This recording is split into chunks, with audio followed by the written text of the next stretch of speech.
بسم اللہ الرحمن الرحیم۔ 20 نومبر 2021 کو لاہور میں آواری ہوٹل میں آسما جہانگیر کانفرنس کا انعقاد ہوا ہے۔ پہلا سیشن صبح 12 بجے شروع ہوا۔ پہلے سیشن کا جو ٹائٹل تھا اور جو ٹاپک تھا وہ تھا کہ the role of judiciary in protecting human rights and strengthening democracy, جمہوریت کو مضبوط کرنے اور انسانی بنیادی حقوق کے تحفظ میں عدلیہ کا کردار۔ اس سیشن میں پاکستان کے chief justice Gulzar Ahmed, justice Qazi Faez Isa جج supreme court, chief justice Islamabad high court justice Athar Minallah, chief justice Lahore high court justice Muhammad Ameer Bhatti, supreme court کے صدر محمد احسن بھون، سابق صدور جن میں supreme court bar Ali Ahmed Kurd بھی شامل تھے، ان کے علاوہ یورپی یونین، نیدرلینڈ کے سفیر، کینیڈین ہائی کمشنر وغیرہ نے شرکت بھی کی اور خطاب بھی کیا۔ ان کے علاوہ سپریم کورٹ کے کچھ جج صاحبان اور لاہور ہائی کورٹ کے کچھ جج صاحبان نے بھی اس تقریب میں شرکت کی۔ اس کے علاوہ آڈینس میں میرا خیال ہے تقریباً 1000 کے قریب افراد موجود تھے، جن میں زیادہ تر تعداد وکلاء اور سول سوسائٹی کی تھی۔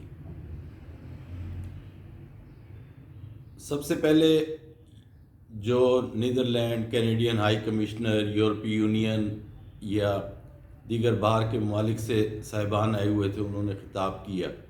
ان کے خطاب کا زیادہ تر مقصد یہ تھا، اصل ٹاپک سے ہٹ کے، کہ سپریم کورٹ میں خواتین کو یا ہائی کورٹ میں خواتین ججز کو، خواتین کی تعداد بطور جج زیادہ بڑھانی چاہیے۔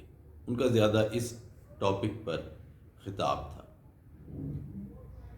باقی صاحبان نے بھی خطاب کیا، لیکن دلچسپ صورتحال اس وقت پیدا ہوئی جب سپریم کورٹ کے سابق صدر علی احمد کرد نے خطاب کیا۔ ان کا جوشیلا انداز قابل دید ہوتا ہے اور وہ اکثر اس موقع پر کھلی اور صاف باتیں کرتے ہیں۔ انہوں نے کھل کر عدلیہ کا جو کردار انصاف دینے میں یا جمہوریت کے معاملے میں تھا، اس کا کھل کر اظہار کیا، اور جوش خطابت میں یہاں تک کہہ گئے کہ میں اس عدلیہ کو عدلیہ مانتا بھی نہیں۔ مجھے یاد ہے ایک صاحب نے آج سے تقریباً 30 سال پہلے اپنی تقریر میں کہا تھا کہ عدل سے عدلیہ بنتی ہے، جہاں عدل نہ ہو اس کو ہم عدلیہ نہیں کہہ سکتے۔ اور علی احمد کرد صاحب نے بھی شاید یہی سوچ کر اپنا یہ جملہ کہا تھا، لیکن ان کا ایک جملہ عوام کے لیے بھی تھا جو میں آپ کو سنوا دیتا ہوں۔ انہوں نے کہا تھا کہ صبح 8 بجے جب کوئی شخص اپنے کیس کے سلسلے میں عدالت میں آتا ہے تو دوپہر 2:30-3 بجے اپنی روح پر انصاف کی بجائے زخم لے کر جاتا ہے۔ بات تو ان کی صحیح تھی، کیونکہ جب 50-50 60-60 سال تک فیصلے بھی نہ ہوں تو آدمی انصاف کی بجائے موت کے منہ میں چلا جاتا ہے اور باقی اپنی روح پر ایک زخم لے کر جاتا ہے۔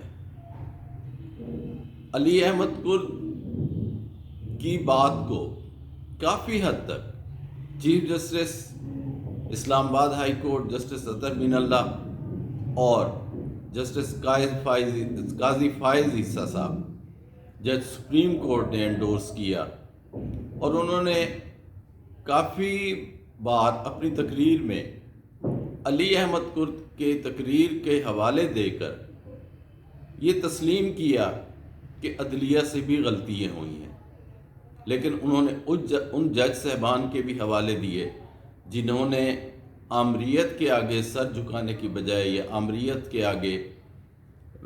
آمریت کے سامنے حلف اٹھانے کی بجائے انہوں نے عدلیہ اور عدالتوں کو چھوڑ دینا اور عہدے کو چھوڑ دینا زیادہ مناسب سمجھا۔ میرا خیال ہے کہ اگر اس طرح سے عدلیہ اور عوام کے درمیان ڈائیلاگ ہوتے رہیں تو عدلیہ کو بھی معلوم ہو جائے گا کہ عوام ان کے بارے میں کیا سوچتے ہیں۔ اور سب سے بڑی دلچسپ بات یہ ہے کہ سب سے زیادہ پذیرائی علی احمد کرد کی تقریر کو ملی، اور جب ایک آدھ دفعہ اسٹیج سے ان کی تقریر کو انٹرپٹ بھی کیا گیا تو عوام نے شدید مزاحمت کی اور مطالبہ کیا کہ علی احمد کرد کی تقریر کو مکمل ہونے دیا جائے۔ بہت شکریہ۔